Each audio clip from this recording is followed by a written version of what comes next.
Somebody say, I am rich, I'm rich. I am prosperous, I'm prosperous. I am a success. I am rich, I Ngicebile. am prosperous, I am a success. Impumelelo. Reason why we celebrate when we give, it's because we walk by faith and not by sight. Ngilokuthi sihamba ngekukholwa hayi ngekubona. If faith require ukuthi ubelieve ukuthi you have received it, Kukholwa kufuna ukuthi ukhole ukuthi sowumukelile. and the best way to show ukuthi you have received, Ene indlela lengcono yokuthi ukholwe ukuthi sowumukelile. it's to dance and celebrate. Kufuna ujabule. Hey, you need to dance and celebrate. Kufuna ujabule. Have you ever thought of this? Uke wacabanga ngaloku That most of the time whenever we approach the throne of grace, ukuthi isikhathi lesiningi uma siya enzaweni when we approach God, uma siya kuNkulunkulu we always come with tears. sivame kuya ngetinyembeti. We always come with tears because Siya ngetinyembeti sonke isikhathi ngoba we think that God is moved by tears. sicabanga ukuthi uNkulunkulu uthintwa tinyembeti tethu. God is not moved by our tears, uNkulunkulu akathintwa tinyembeti tethu. but God is moved by faith. Kodwa uthintwa lukholo lwethu. Nikhona? God is moved by your faith. uNkulunkulu uthintwa ngilokukholwa kwakho. When God has demanded something from you, something precious from you, Uma uNkulunkulu afuna info leligugu kuwe and you celebrate saying, oh Lord, here, have it. bese uthi yebo Nkosi naku lokudingako. God sees that faith, uNkulunkulu uyabona lolukholo lwakho. honors that faith. Ene uyali honorisha lolukholo lwakho. Hallelujah. Amen. The widow of Zarephath. Amen.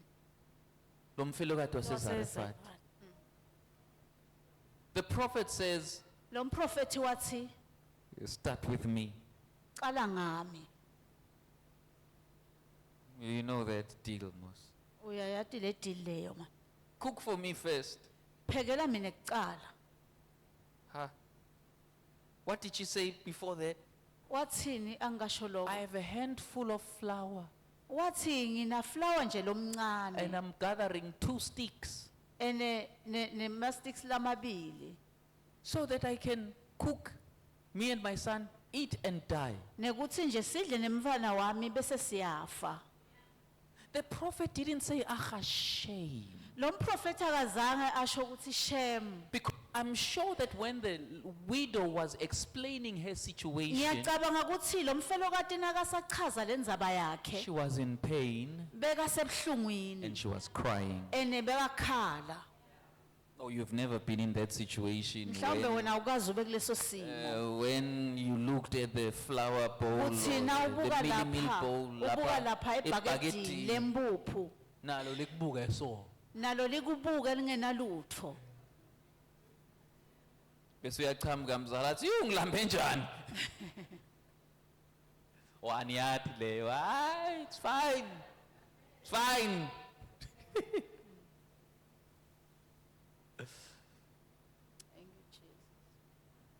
I think you should tell them ngalelinye ilanga mhlambe nathi how we Mhlawumbe ngalenye langa nathi kufuna Pastor sinitshele. Nco uto offering tanixoxela ngalelinye ilanga some of the things. Now sibile nenzaweni yethu. Now umprofeti uthi while the lady is explaining her situation, Uma lo mfelokati asachaza lesimo sakhe. umprofeti uthi cala ngami. Amen. Ho. uthini ngabe bahambe bike enduneni leyo umprofeti ngawabhenwa kwathiwa uphinza unyathele la Ayakhulunywa emganwini. ngaya kwayohlalwa phansi kwayo emganwini yeah prophet lo ukhohlakele. God was not moved by the widow's tears, uNkulunkulu akazange athintwe ngileti nyembeti talomfelokati. but God was moved by the widow's faith. Kepha uNkulunkulu wathintwa ngilolu kholo lwalomfelokati. Ngathi ngiyambona lo make seka prepare.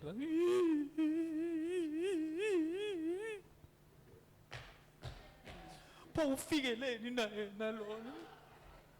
Usebenzela uNkulunkulu, usebenzela uNkulunkulu. uNkulunkulu hayi wena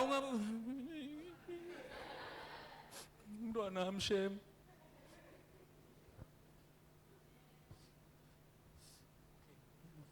Angisule mehlo.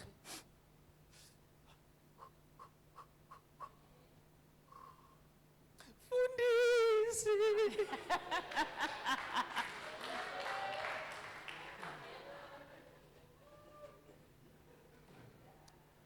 Fundisi. Yebo baba. Yebo baba. Mprofeti waNkulunkulu. Amen. Utasihlephulela ngeke.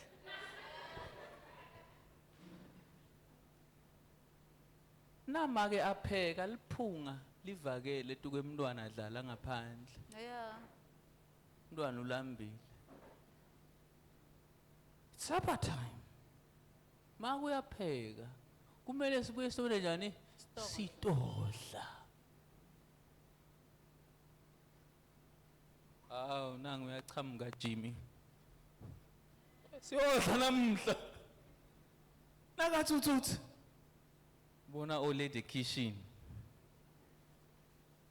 Empty. Mara kunendvodza etafuleni. Iyadla yahlephula. Ihlafune. Uyabukela umntwana. Kuphi kwami? Anikaze nina nibe lapho. Kuphi kwami? Hayi vane yodlala. Bomake. Vane yodlala. Listen. The miracle didn't come because of the widow's tears. Lo mangaliso awuzangichamuka ngenxa yelitinyembeti But talomfati. it came because of the widow's faith. Kepha yachamuka ngenxa yelikholo lwakhe. Thina noma kuso. But I choose to obey the word of God. Noma kunjena ngiyakhetha kulalela livi laNkulunkulu. I choose to practice the word of God. Ngiyakhetha kupractice livi laNkulunkulu. I will wait on the Lord. Ngitawuma ebukhoneni baNkulunkulu. Nayicetha kubhasha indvodza yaNkulunkulu. It's now. Athinyana. Hear this. Awuyikweswela flour namafutha. Imvula ize ine kaIsrayeli.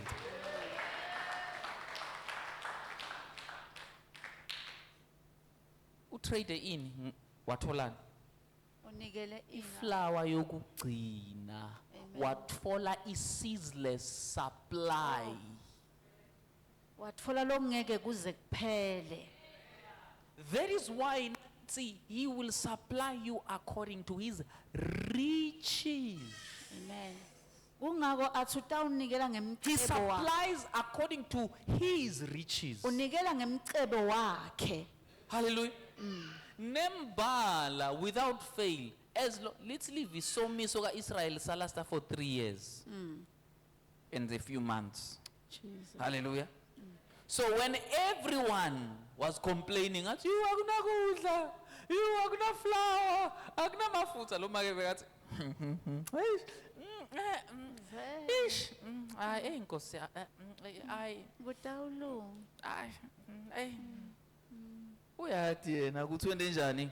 Unikele. Amen. Move God with your faith. Tsenza uNkulunkulu ngelikholo lwakho. Move God with your faith. Tsenza uNkulunkulu ngelikholo lwakho. Ungadoubt uNkulunkulu sewusemkhatsini kwemiracle yakho Ungamgabati so semkhathini and you decide to drop. bese uhlala phasi. No, don't. Keep moving. Qhubekela Ngoba phambili. uthembekile. Amen. Lithi live, he will not be mocked. Ngeke umphukute Yes. uNkulunkulu. Amen. Akaphukuteki. Sho, yabazalwane ngihlangane nalesinye scripture. Uthi Petro ngalelinye ilanga kuJesu. Manje musithine Jesu. Sishiye konke. Sinikele konke.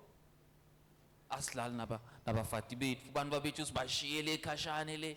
Asathi kwendakalani ngemindeni yethu. We have given, we have sacrificed. So kusibeka kuphi? Uthi Jesu.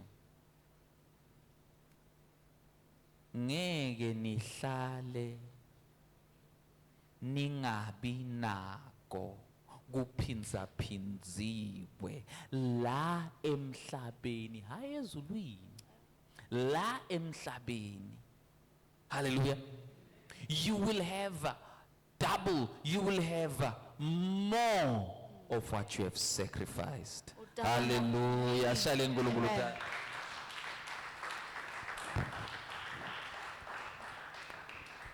Amen. Amen. Encourage loyo naloyo namhlanje lothi, is God really faithful? Can I trust God? Ngicocudela nje loyo ukuthi nje ngamthemba uNkulunkulu noma ngento enjalo. Ay angisisho. Kepha angithembi kahle. Uyati, one of the things that I thank God for our pastor, our father in the Lord, Prophet Kobas. Kunale ngikubongako ngemfundisi Kobasa. He said something, man. Uthi uyati nangabe ngifuna kuyothenga something lengikosta 50,000. Nangifuna something lengikosta 50,000 and meaning na 10,000 or na 20,000. Yabona ukuthi I'm far away. I'm far away kule 50 angithi. Ngoba nginamalini. I-mentality yasemhlabeni uthi hayi angibeketele. Yeah, ngicokelele. No. Uthi that 10 or that 5 or that, it's a seed. Leyo yinhlanyelo, yimbewu to get to where you are going. Leyo yimbewu to get to where you are going. Hallelujah. Hallelujah. Amen. Are you here? Amen. So akukhathalekile ukuthi ukuliphi lizinga. You are trusting God for a car, you are trusting God for whatever it is. If the amount lonayo does not meet the required amount, it's not the required amount, use that as a seed. Isebenzise lelencane njengenhlanyelo. Akube inhlanyelo yakho leyo. Amen. Amen. You come back and testify. You come back and testify. Ngoba God cannot be mocked. Ngoba uNkulunkulu akaphukuki. Awumphukuti uNkulunkulu. Amen. uNkulunkulu wema principles. uNkulunkulu ufaithful. Akasi unfaithful njengebantu. Ibank alisi faithful. Libank alisi faithful. Oh. Hayi ngiyobanka. Buta laba kati ukuthi batokuniketa how much percentage interest. Ufake wena ase singene eCafe. Ngithi siwathembile amabhank. Ufake wena 10,000 wakhe ebank. Yes, ngisile. I-interest ngu 6%. Yes. I've got interest. Ngifixe for 5 years or 10 years. Mara i-interest in 6% munye. Ngiyolendzaba after 5 years. Now ufike ebank wena u-expecta ukuthi uzothola ama-million.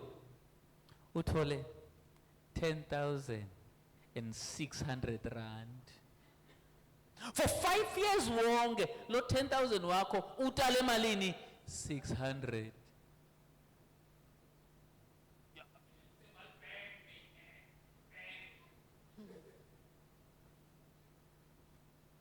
Hallelujah. Themba uNkulunkulu. Themba uNkulunkulu. Another pastor, akusinshumayelo yethu le, by the way. Amen. Another pastor nje washo ashumayela athi bazalwane bathemba libank more than uthemba uNkulunkulu. Bafika ebank bayonika umuntu labangamati imali yabo. Bathembe lo muntu lo ukuthi uzawuhamba yona njani ayongceve tatona. I pray that yeah, zibani bani ufake so much today. You trust men more than you trust God. Tshela makhelwane tsani maki. Trust God. Trust God. Themba uNkulunkulu. Themba uNkulunkulu. Amen. Are you blessed? Are you free? Are you liberated, Namuth? Hallelujah. There is something that we would like to talk about, Namuth. Kunalokuthile lo ngicela ukuthi sikhulume The Holy ngakho. Spirit inspired us Moya engcole latasisita kubo to touch on this subject today. ukuthi sithinze kulesifundo I lesinabo. pray that it's not going to be just a lesson, Ngiyathandaza ukuthi kungabi nje isifundo nje, but it will be a transformative lesson kepha kube isifundo lesitawenda siguqulwe. that'll bring application. Lesitawuletha lushintsho etimpilweni tethu. Amen. We need this a lot. Siyakudzinga lokhu kakhulu. We have been lacking. Besisolo sishoda kuko. Hallelujah. We have been lacking. Siyashoda kuko. And I believe today, us getting into this, Ngiyamkholwa uNkulunkulu ukuthi sisangena kuso, something is going to drop into our spirits. kunalokutawekuthola kumoya yethu. All of these men and women on the sides Bonke here, labo babe laba nalabo make laba these are our faith heroes, are some of our faith heroes. Baningi kakhulu, ngeke sibacele. Amen. Maqhawe elukholo, these are faith men and women of God. Machawe ekholo. Hallelujah. Amen. These are men and women who have seen crazy miracles. Laba bo babe nabo make laba bona emangaliso lemangalisayo. Lomkhulu loya lapha phansi, just underneath 1, 2, 3 ngale, lolo lapha phansi, Smith Wigglesworth. Nkosikazi wakhe was such a powerful woman of God, a preacher. Beka ngumshumayeli And she died. washona. And so the records state that he went to her deathbed. Kuthiwa waya esukwini lakho lokutalwa. Phakamisa, wambita wathi come back to life. Wambita wathi akabuye empilweni Phila. aphile. Hallelujah. Ngeke uhambe phila. Ay lo make wavuka. Bavalelisana. Wabuyela wahamba. Hallelujah. Hayi ngoba bekangenamandla mkhulu. No. Bantu baba netivumelwano ethizeni naNkulunkulu. But the man was like, wake up. Kepha lo ndoda beyifuna avuke. Uhambe njani singakakhulumi. Hallelujah. Loya babe lo setulu. 1, 2 in the middle, William Seymour. In the 1900s, they were baptized ngamoya ingcwele to such an extent that lo mlilo kamoya ingcwele even jumped to here in Africa. Amen. What jump the whole wide world, even to the islands like England and all these other places, by, it's called the Azusa Street Revival. Instigator, Nang Babe Nanguya. William Seymour. Hallelujah. Praise God. Lithi athi historians in one of their meetings bantu bebaqhamuka batingini bangena tandla bangena tinyawo. Hallelujah. While nje baku prayer meeting ye korabalanda ye sete pradayanda labanye ngithi nasithandaza bavala amehlo labanye bayabuka laba lababukile babona ingini ikhula. Hallelujah. The stump growing out, muscles being formed, the bone being elongated, fingers are formed. Umuntu ungene enkonzweni angenasandla ubuyela ekhaya sekanani sekanemkhono wonke. Oh my God. Make Catherine Kuhlman lapha phansi nje lapha ya. Power of the Holy Spirit. Loya mama asithi nje une meeting stadium. Bantu would start camping days before afike. Hallelujah. Bantu akuvulwa nekuvulwa stadium kodwa abantu sebacampile outside. Hallelujah. Ma historians laba recordako bathi nakachamuka nakangena nje the room would be filled with the awe of God. Lendzawo igcwala ngesisindvo saNkulunkulu. Ma miracles endeka angakakhulumi. Bantu baphakama kuma wheelchairs. Hallelujah. Bantu baphakama kuma wheelchairs angakashumayela umfundisi. And she's a woman. Amen. Ngathi mina ngingumfati ngidowena. Hey! Don't you ever. Don't you ever. Hallelujah. Who else there? All of these men. Let's go that side. T.L. Osborne, Sadhu Sundar Singh, Prophet William Branham, Nanya Babu Pengu Lapayana, Alexander Dowie. All of these are miracle men. This one, A.A. Allen. This one, Laim Katsi, Ndauya Nangale. A.A. Allen. Ma miracles ake begendeka ku live TV. Hallelujah. Kutshele ukuthi uhambe uyohleba. Uthini we check up. All right. I siyadlula kuwe. No. The thing was live. This other meeting kuchamuka a lady on a stretcher. I don't know, it's a yeah, it was a lady. Stretcher umatsambo. Live TV umatsambo. Ulele immobile. Ukhulekelwa lapho ngegama lika Jesu bantu babukile. Bomabona kutse bakhona. Avuke lapho agijime. Again iweight khona lapho. Hallelujah. Hallelujah. Prophet William Branham. This is the man lokutshela ukuthi bakini bakuphi bendani bachamuka njani wena wendani wena uyini. Is a man who would tell you your whole life. Hallelujah. Amen. And the way uNkulunkulu bekamsebenzisa ngakhona uNkulunkulu wamtshela ukuthi as long as ingilosi yami inawe kude sifo lesitodlula kuwe uthi hayi uNkulunkulu uhlulekile this time. No, none. Everyone healed, even the most difficult cases. The most difficult cases healed. Hallelujah. Ngibuyele ku A.A. Allen.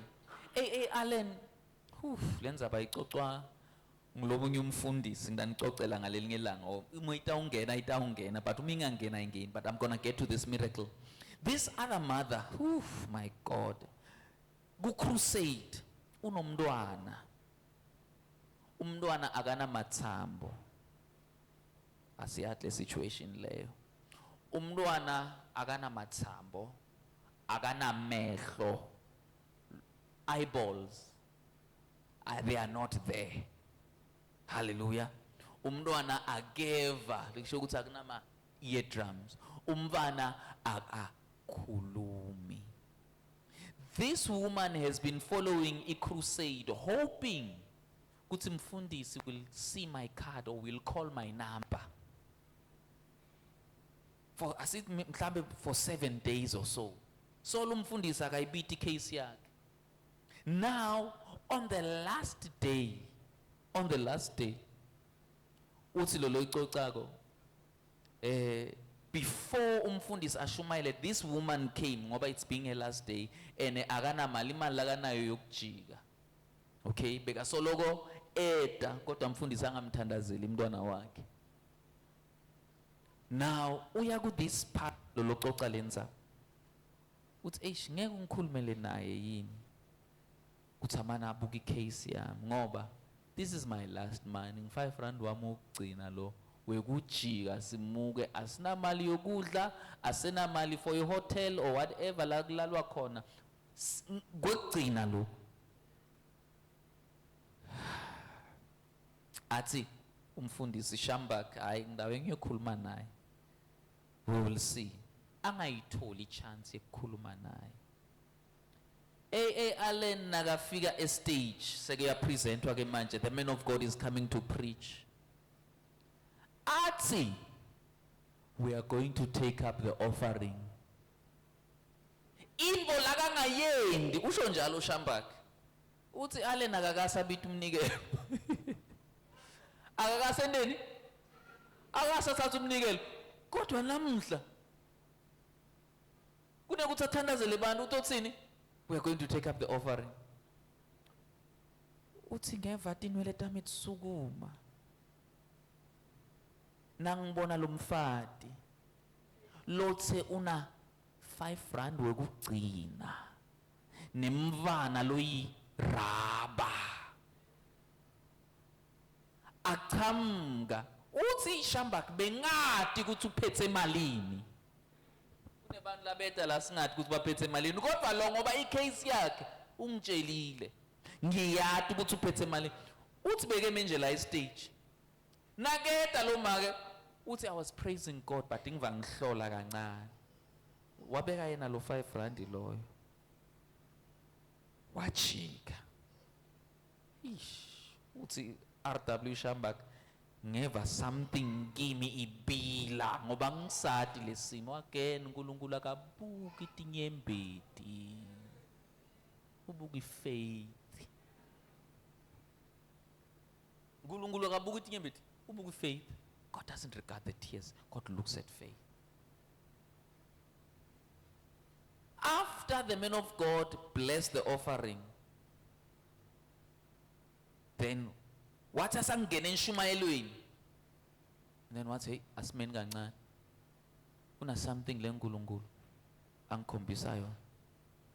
Ngibona imoto ichamuka le khashane le, ngibona umfati igama lakhe nguZibanibani uphethe umvana, uyawabala lama conditions alo mntwana, akana lokhu, on top of that unabo TB unani. Uthi ngiyakubona make usesibhedlela nemfana wakho, odokotela bayakutshela ukuthi lahla lithemba. Ngiyakubona make ugibele imoto inumber plate yayo nguzibani. Ngiyayibona le moto ya driver isuka le, uyawabala ubala lama cities la le moto yengce khona. Naho ke sekathi ha le moto ngiyayibona ila emvuselelweni. Ukuphi lo make? Ukuphi lo mntwana? Uthi lebeka coca le story Shambak uthi ngajabula, I was jumping, I was excited because I knew what God was going to do.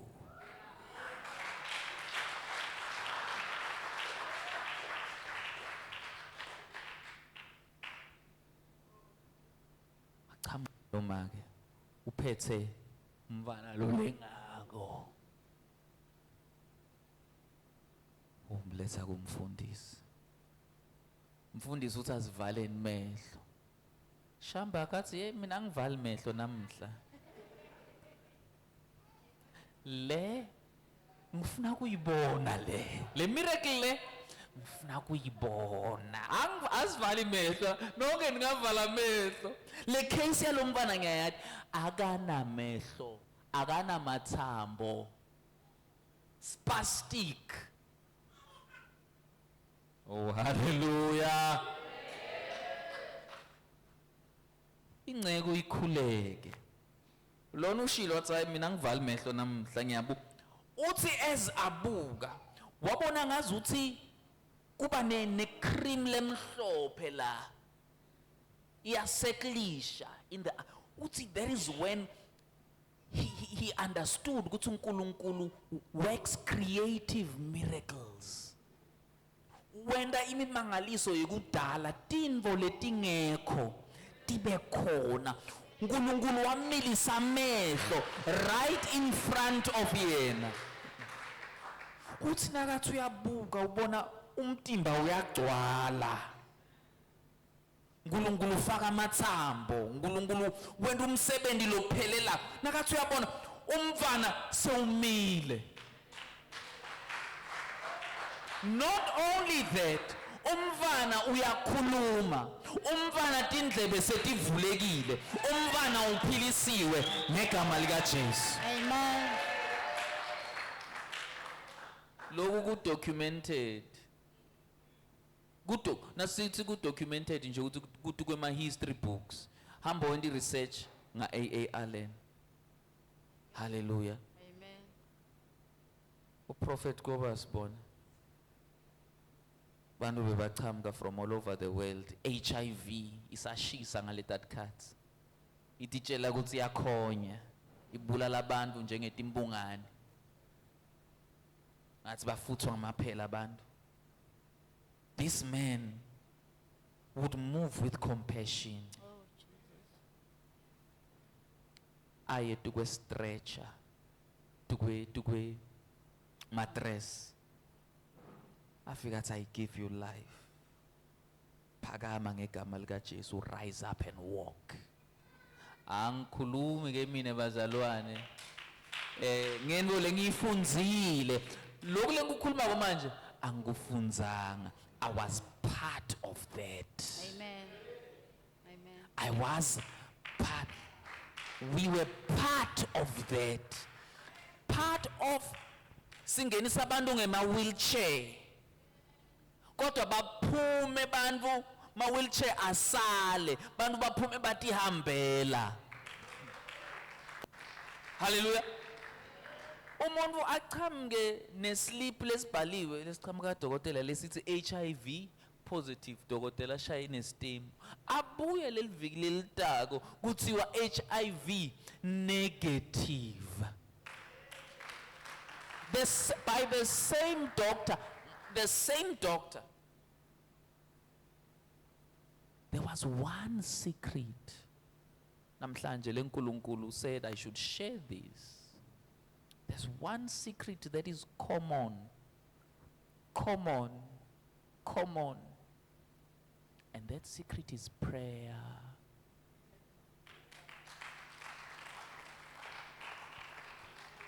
It's the prayer of intercession. That secret is prayer. Ooh. The key to revival is prayer. Lokumbaleka kakhulu ukuthi uvuselele ngomthandazo. The key to power is prayer. Indlela yemandla ngomthandazo. The key to miracles is prayer. Zikha semamangaliso ngomthandazo. I can tell you, all of these men, Ngakutshela And onke those lamadvodza women. lawo nalabo make. there's one thing in common ngabo. Kunye lokufananako kwabo. They have the prayer life. Kutsi bebaphila impilo yekuthandaza. Uyakithini namhlanje we are caught up khona because we are lacking in prayer. sila sikhona khona ngenxa yokuthi asithandazi. It's not to say ukuthi they had no problems. Hayi ngoba bebede bona tinkinga. It's not to say ukuthi they had no challenges. Hayi ukuthi bona bebangahlangabetane But there was tinkinga. something that was more important. Kepha kubo bokunakunye lokumcoka Prayer. ngomthandazo. The solution to my problems, Lesicazululo setinkinga tami it's prayer. ngomthandazo. It's intercession. Kunxusa. It's going into the presence of God. Kuya ebukhoneni It is baNkulunkulu. seeking the face of God. Kufuna buso It is baNkulunkulu. humbling myself before God. Kutithoba kwami phambi I can tell kwaNkulunkulu. you, these men and women, Ngakutshela labo make nalabo babe. they fasted. Bebazila. Some of them lived a fasted life. Labaningi babaphila impilo Do you yekuzila. know what living a fasted life is? Uyati ukuthi yini kuphila impilo yekuzila? It's not living by the mountain. Akusilo kuhlala entsabeni. Ngikhuluma ngeliplate lakho mina. Ngisho ngaleli plate lekudla. It's not Kilimanjaro. Mount Everest. Amen. Cha. They knew ukuthi somewhere somehow Bebati ukuthi kumele liplate lami ngilicontrole amen. ngoba kunema results lengifuna kuwabona. Amen. Nangihlangana na someone logulako, they must be healed. Amen. Nangihlangana lokugula kwa afuna phile. CCG, Bazalwane, we are lacking here, siyashoda emthandazweni. and God is inviting us back again. Ene uNkulunkulu uyasimema ukuthi sibuyele futhi. CCG, Bazalwane base CCG, God is calling us back to prayer. uNkulunkulu uyasibita usibitela ukuthi sibuyele emthandazweni.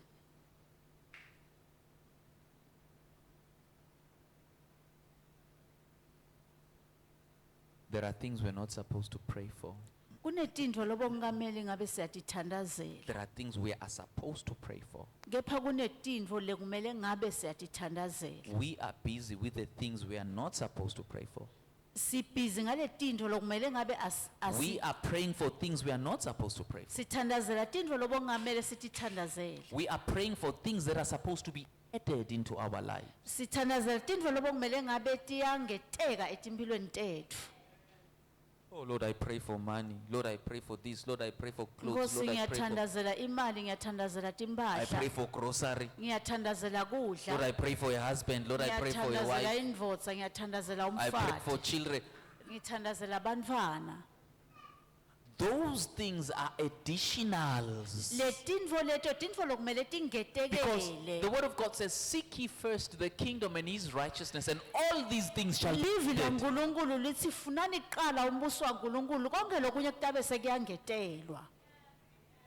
God wants us to pray for things that he is concerned about. uNkulunkulu ufuna sithandazele tintfo leka concerned ngato. What is God concerned about? uNkulunkulu ufuna ini? Souls. Ufuna siwine imphefumulo.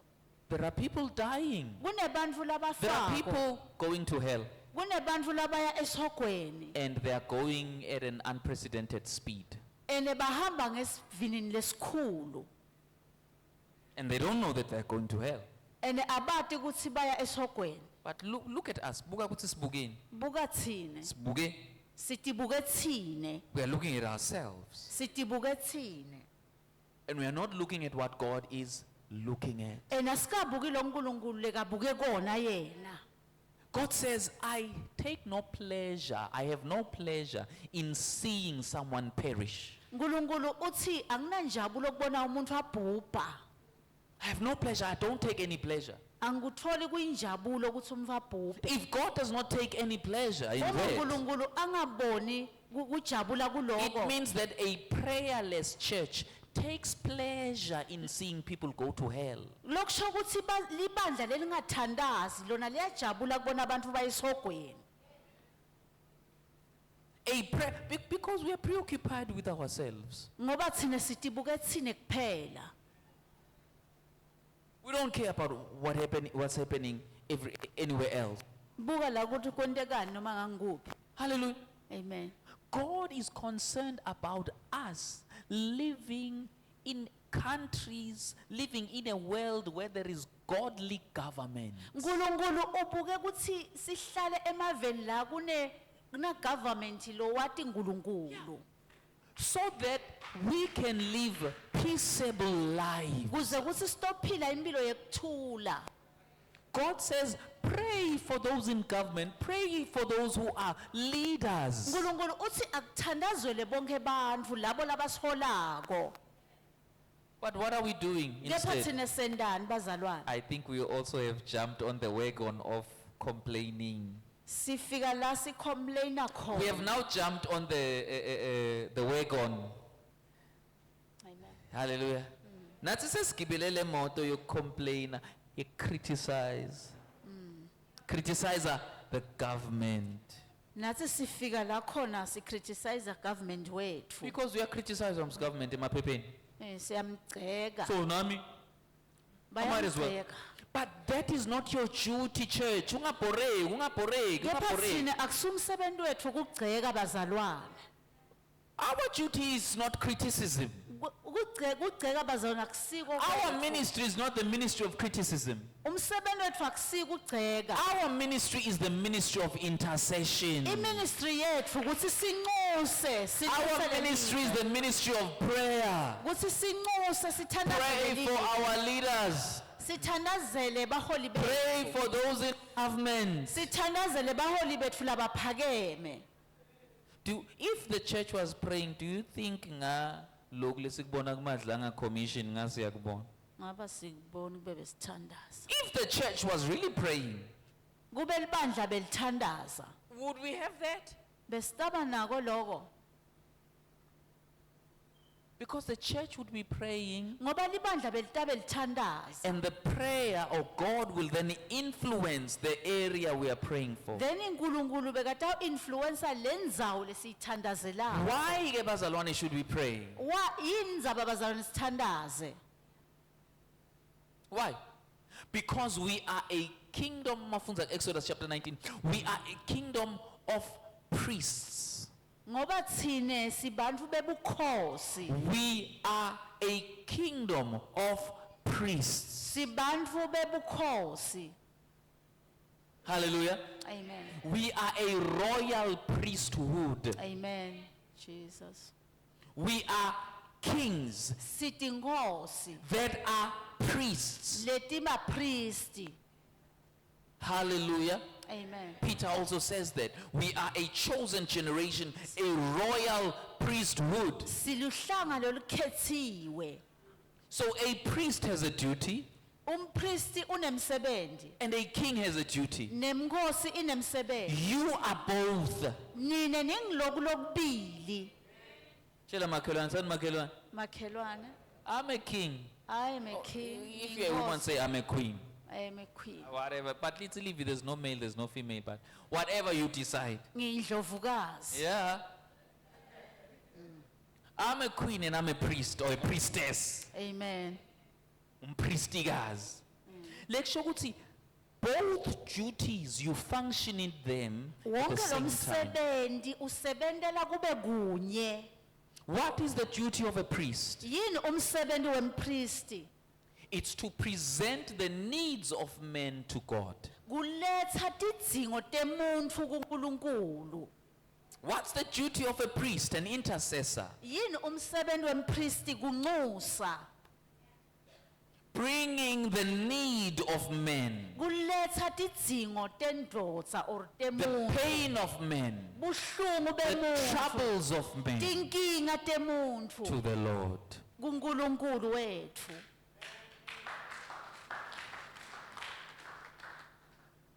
But what have these priests been doing in Yep. CCG?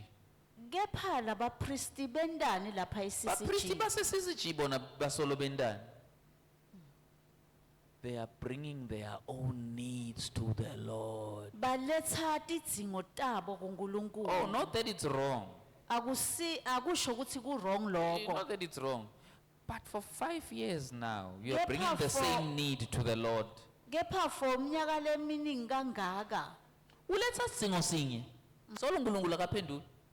And while you are bringing the need to the Lord, you Now- are saying to the Lord, Lord, cala ngami ungamphenduli lo Na ya. usaletha lesi sidingo sinye uNkulunkulu uthi Nkosi buka mina kuphela. Hey, uyibheke kamnanzi. Uyibheke kamnanzi. Lord, answer me, don't answer her. uNkulunkulu phendvula mina ungaphendvuli yena. God, oh, you blessed her with a car, a Toyota. Bless me with a VW. Nkosi ungibusise ngeToyota mina ngibusise ngale. Oh, Lord, you bless her with a BM. Give me a Mercedes. Nike iMercedes. Oh, God, you blessed her with a sedan. Give me a 4x4. Yo. Amen. Aniyiboni yini lento lesolo siyenda? Sithungele tanzawonye. Shaya umjikeji. After uNkulunkulu sekakunikile iMercedes. God, what about Maserati now? Bese uthi ufuna lenye lengcono Want futhi. Ferrari now, God. Lenye- Yabona ngiyalonkosi. Lengcono kunale Nkosi. Want Ferrari. Ufuna Porsche. We are going nowhere. Asinzawo bazalwane. The priest brings the needs of the nation to God. Umpristi uletha tidzingo telive or tebantfu kuNkulunkulu. Hallelujah. And the king, Ene inkosi lekunguwe, lekungimi. you declare the will of God to the earth. Wena udeclare lentsandvo yaNkulunkulu emhlabeni. You declare the authority of God Uletha lamagunya aNkulunkulu to emhlabeni. the earth. Emhlabeni. So the true rulers here, Kuze kuthi laba labarulako the true rulers, labarula ngeliqiniso it's not really the government. ngoba akusivele lohulumende. The true governors, it's you. Laba lababusako vele nguwe.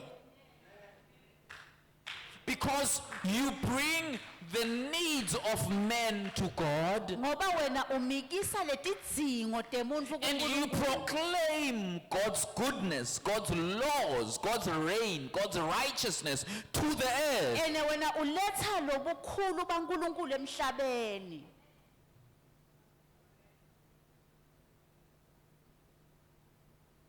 Asibeke isibonelo. Amen.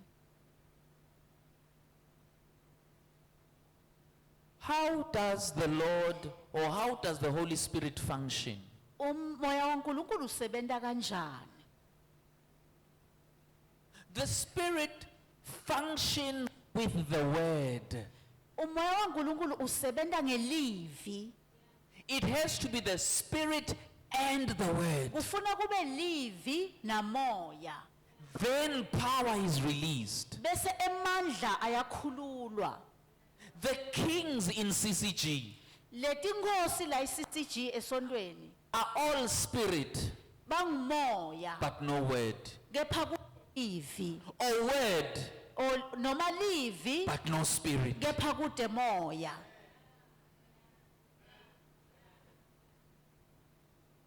God says, uNkulunkulu uthi friends, bazalwane come up. The room is open. sukumani The door is open. umnyango uvulekile. Come, let us reason together. Asisukume sisebente sonke Because God cannot do anything on earth without the consent of men. ngoba uNkulunkulu kude lekangakwenda ngaphandle kwekubaleka kwemuntfu. God cannot move anywhere on earth except men invite him. uNkulunkulu angeke azamuva muve ngaphandle ukuthi umuntu ameme. And when God is invited, Uma uNkulunkulu amenyiwe, he turns earth ugucula umhlaba to become like heaven. bese uba lizulu. Ngiloku lesikubita ngekuthi it's a miracle Ngilele sithi because dimangaliso. it's not natural Ngoba but akusimvelo. it's supernatural. Kepha kumangaliso. Meaning that God has overridden the natural Lokusho laws. ukuthi uNkulunkulu ugucule lemvelo.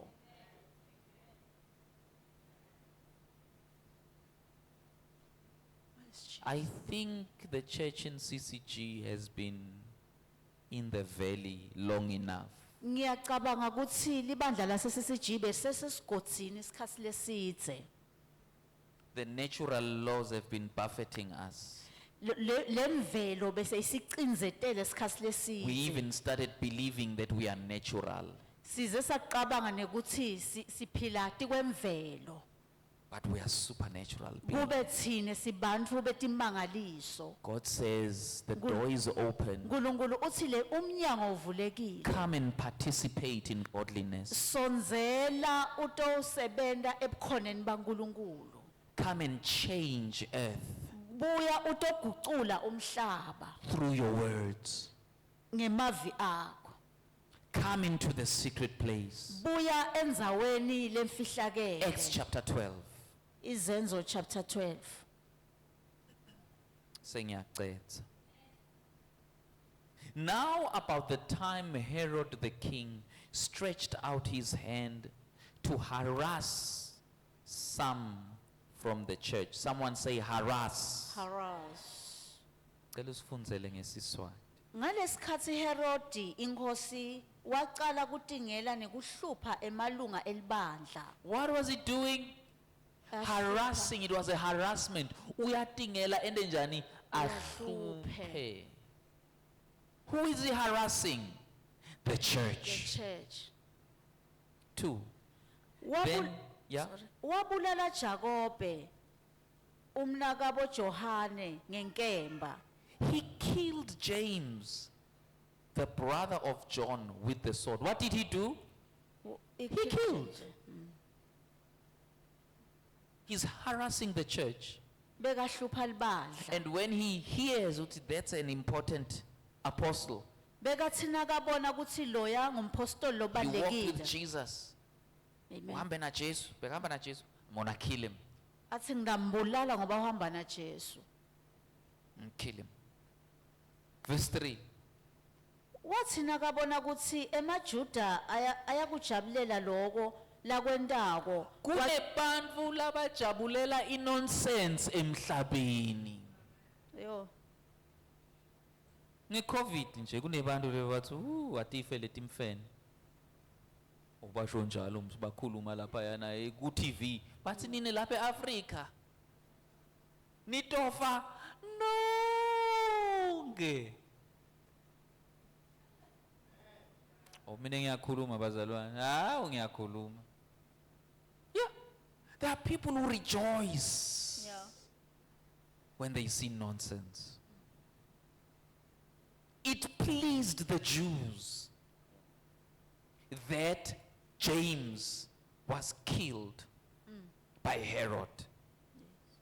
He proceeded further to seize Peter also. Waqhubekela nasekubopheni Petro. So when I killed James, you guys were happy. Nangibulala James bantu bajabula.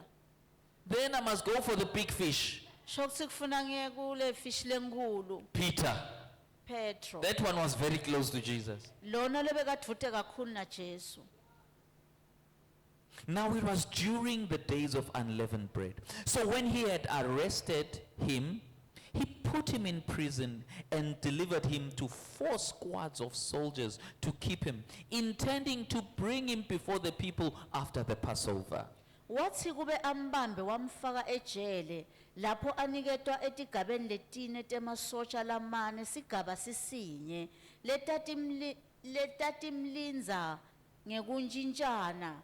Herode abehlose ukuthi amlethe embi kwemaJuda emva kweliphasika. Peter was not a thief, Peter bekangasilisela but yet he is guarded like he's a serial killer. kepha bebamgadze kwangathi ngumbulali. What was his crime? Bekone ini He walked with Jesus. ngekuthi bekahamba na Jesu. Now he's in prison. Usejele. Verse 5. Peter was therefore kept in prison, but, someone say but, But constant prayer was offered to God for him by the church. ngako ke Petro walondvolotwa ejele kodwa libandla belithandaza limncusela kuNkulunkulu.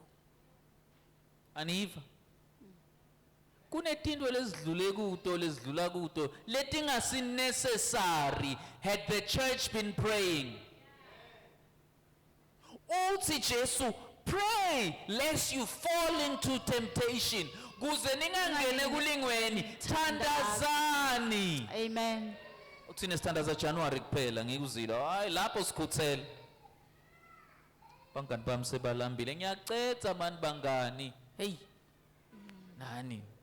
Ngiyacetha my friends. Okay, I'm finishing my friends. We're gonna go play outside now. Jesus says, pray lest you fall into temptation. Uthi Jesu thandaza kuze ungangene kulingweni. What was the church doing here? Libandla belendani la. Babonile ukuthi silahlekelwe ngu-James and there was no need for that to happen. Babona ukuthi balahlekelwe nguJesu bokungameli kwenteke. They lokho. saw that James was killed before his time. Babona ukuthi James ubulewe kusikhathi sakhe singafiki. Now Peter is taken. Nyalo na Petro The sowuthethe. same thing is going to happen to him. Naye kuti aphinze abulawe njenga James. What is the solution? Yini isixazululo? Literally be constant prayer.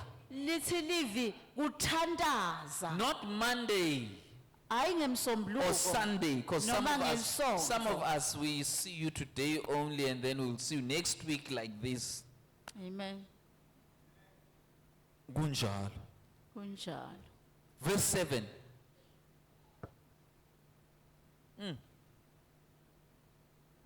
Now behold, an angel of the Lord stood by him, and a light shone in the prison, and he struck Peter on the side and raised him up, saying, arise quickly, and his chains fell off his hands.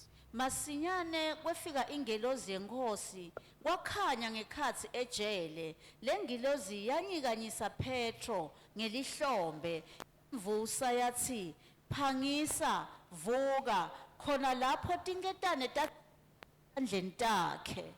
Had the church not prayed, Libandla belingathandazi the angel would have not been deployed. ngabe le angel ayizange ifika. Some things are not automatic, CCG.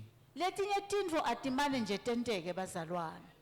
Some things are not automatic. Letinye tintfo nje We have to atitendakaleli. be in the secret place. Kufuna sibe ndzaweni The yekufihlakala. secret here, Imfihlo la the church was constantly praying kutsi leli bandla belithandaza nsuku zonke. for Peter, Petro for his deliverance. kutsi aphume ejele. How is our prayer life? Injani impilo emthandazo yethu? As a church, individually, I'm not Buddha. Njengelibandla Individually, I'm not going to ask. angeke I'm not ngibute going to ngamunye ask, how ngamunye. is your prayer life? Angeke ngibute ngamunye umuntu kepha njengelibandla. But as a church, Njengelibandla our prayer life is wanting. impilo yethu yemthandazo iyadzingeka. Peter was a prayer warrior, Peter bekulichawe lemthandazo. but his prayer could not save him. Kepha umthandazo wakhe bengawukhone It was kumsinzisa. the prayers of the church. Bokudzinga umthandazo welibandla. Many things are happening that are unnecessary. Tiningi tintfo letentekako lebetingakadzingeka kusitenteke. James was not supposed to be killed. James bongamele abulawe. The loss you experienced was not supposed to happen. Letintfo lebe bati experience bongamele tibe khona. Come back to prayer. buyani emthandazweni, Come back to prayer. buyani emthandazweni, Come back to the secret place asibuyeni enzaweni yemfihlakalo. where we can command the rain to come, La sitawutshela imvula ukuthi ayine. where we will command the sun to stand still, La sitawutshela lilanga ukuthi alime. where we will command governments to comply with the word of God, La sitawutshela hulumende ukuthi ende tintfo where ngenxa we will tell kaNkulunkulu. the devil where to step off. La sitawutshela sitha ukuthi asidede. It's not God's duty to chase the devil. Akusiyo umsebenzi waNkulunkulu ukucosha sitha. It's our duty. Kepha ngumsebenzi wethu njengelibandla. Church, Bazalwane, it's prayer time. ngusikhathi semthandazo. It's prayer time. Isikhathi We semthandazo. don't pray because we are desperate. Asithandazi ngoba vele sidzingile. We don't pray because there's a need. Asithandazi ngoba There's sinesidingo. danger. Kuthi ngoba sekunengoti. It's our lifestyle. Kepha kufuna kube impilo yethu. Tomorrow it's Monday. Kusasa ngumsombuluko. Prayers will be offered up from this place. Umthandazo uyadzingeka kulendzawo. But it is my desire or Kepha bokusifiso sami for the church to have a 24-hour chain prayer. kuthi bazalwane babe ne 24 chain prayer. We have to do that. Kufuna sikwende lokho. We have to do that. Kudzingeka sikwende lokho. Oh, hallelujah. Amen. Libandla litsanza tibusiso ta Jesu. Eish, Kodwa likhohliwe la lithi khona share in the fellowship of his sufferings. Lalithi khona hlanganyelani konke Etinhlupheko etinhluphekweni takhe.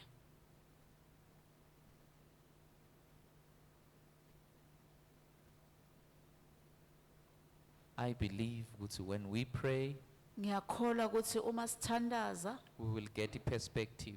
sitawuchubekela phambili. When we pray, Uma sithandaza lamakhatani lakahleli on our backs, the Le- ticks that are on our backs, lemakhatane letindvo they will letisilumako fall off. titawudzilika. Let us stand in the name of Jesus.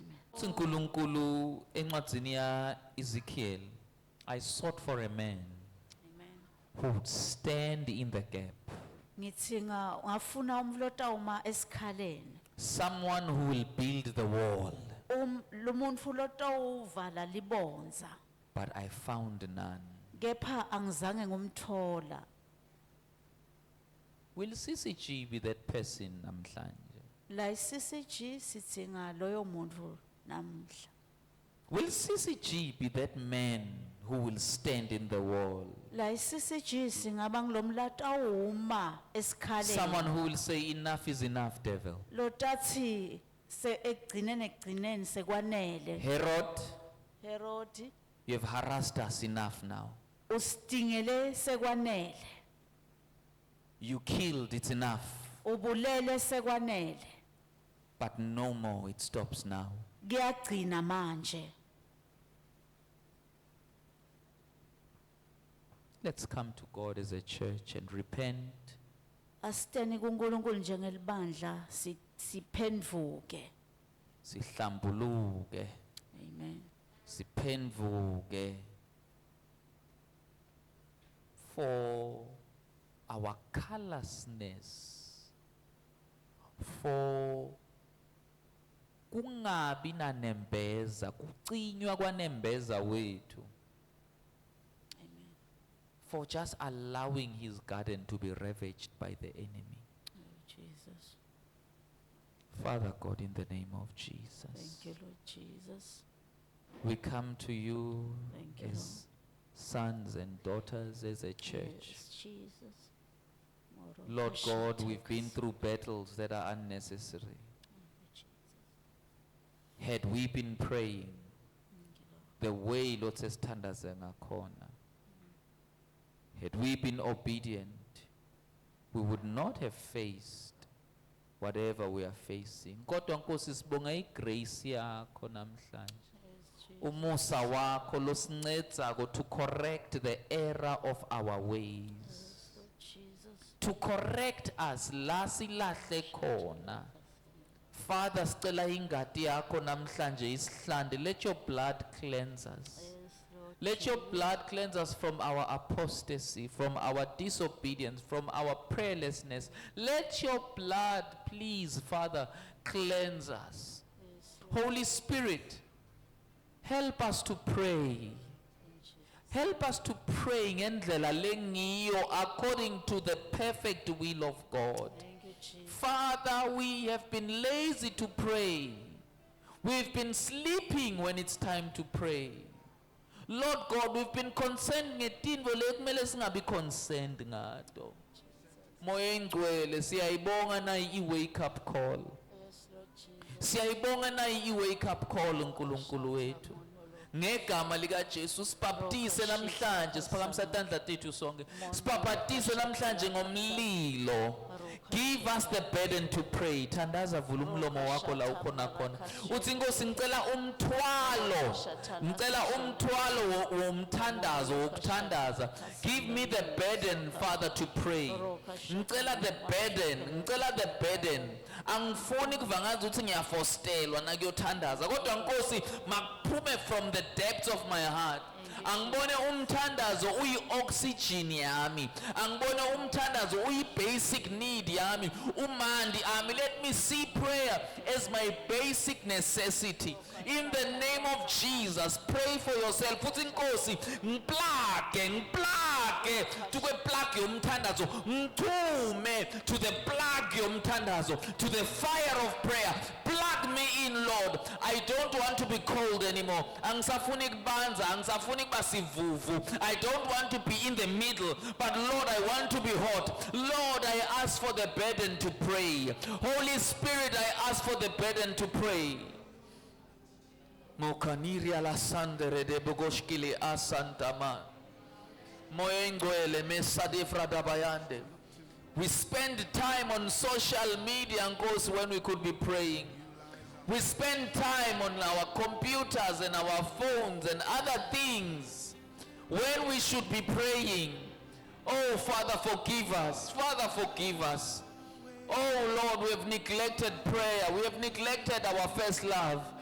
Mondre basata kadiria talavende. Arabaya siriala. Shamanto bokosta ale. Habrendo ya Santa Limanta. Lord, Holy Spirit, uthi Moya Ngcwele, ngifundise ukuthandaza, ngincede ngithandaze, ngivuke ebusuku ngithandaze, ngiparticipate emthandazweni welibandla. Nkosi, ngikhutsate.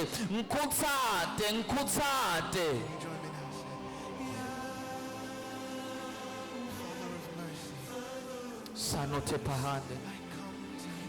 Nkosi, esitimeleni siyathandaza, ebhasini siyathandaza, eteksini siyathandaza, embhedeni siyathandaza, ebathroom siyathandaza, esikoleni siyathandaza, endleleni siyathandaza, etitolo siyathandaza. Oh Lord, oh Lord, oh Lord. Uthe wena indlu yakho shall be called a house of prayer. Indlu yakho, your house shall be called a house of prayer. Oh Lord, oh Lord, oh Lord, oh Lord. Oh Lord, forgive our prayerlessness. Forgive our prayerlessness. Nkosi, we've been useless in the kingdom. We've been useless. Salt that has lost its saltiness. Babe sesibe ngisawuti lolahlekelwe ngisawuti busawuti. Babe, forgive us. Restore us. Restore us, Lord. Restore us, Lord. Restore us.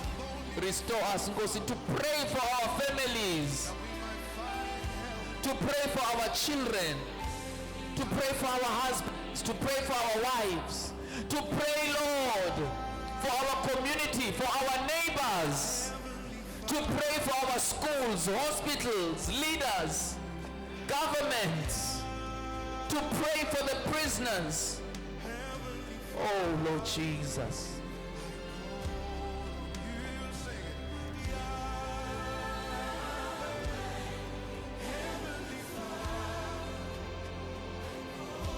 Jesus. uthi Nkosi restore me.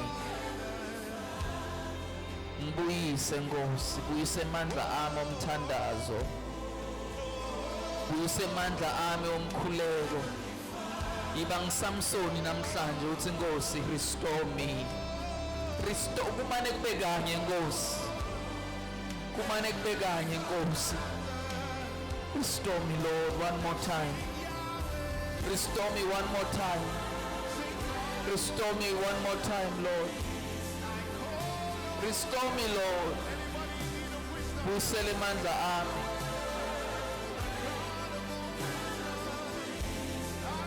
Jesus.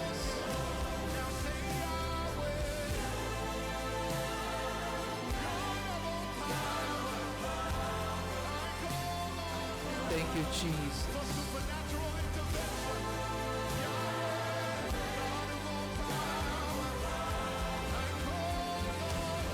Thank you, Lord.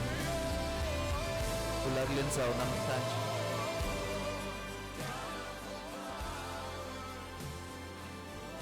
Ula kule ndzawo namhlanje. Kristu Jesu. Awukamamukeli njengenkosi nemsinziso empilo yakho. Cela namhlanje utinikele. Khuleka nathi uthi Nkosi Jesu. Nkosi Jesu. Ngikwamukela empilweni yami. Ngibamukela empilweni yami. Iba inkosi Iba inkosi nemsinzisi. nemsindisi. Ngiyavuma tonke tono tami. Ngiyabonga kungihlanda. Sengisidalwa lesisha. Sengingumntwana wakho. Heavenly Father, I come before you, bringing all my sin, my iniquity. My iniquity.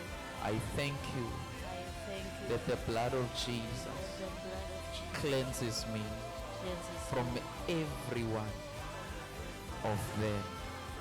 I am now a new creation. Now when you I'm now a newborn in the name of Jesus Christ. Thank you, Lord. Thank you, Lord. Father, as a church, Jesus.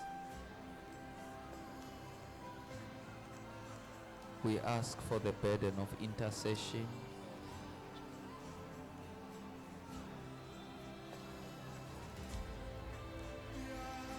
We ask, Holy Spirit, for the burden of prayer. Singabi nesikhathi sekudlala ngaso Nkosi. Singabi nesikhathi time to kill. But let us maximize the time. Let us use the time wisely to be in prayer. Nasemakhaya Nkosi, alone. Give us that passion, that unction to pray. In the church, corporately, Lord, let that river of prayer flow deeper, stronger, and wider. In the name of Jesus. And everybody said amen. Hallelujah. Tomorrow, church, 4 p.m., we are going to continue what we are talking about. And now ngekho group here WhatsApp. Please tell the media team, either Brother David there at the back or Brother Difference, to add you into the group, because we all must pray. Hallelujah. Tomorrow sitawukhuluma kabanzi as to how we are going to do this because of time right now. Hallelujah. Awukabhitelwa kutobukela. You have not been called to spectate. Awubhitelwanga ukuthi toba iblompoto. Yabona sihle njani? No, we are called to be a participant. The church prayed for Peter. The church. Peter could not pray for himself. Ngoba bekasesimeni la ahluleka kutithandazela khona. Kunetimo la uhluleka kutithandazela wena khona. But the church was praying. And God moved. Tomorrow 4 p.m. we are here together. Lift your hands. I bless you with the burden of prayer. I bless you with the unction of prayer. Awunohlukana nokuthandaza. Prayer is now your lifestyle.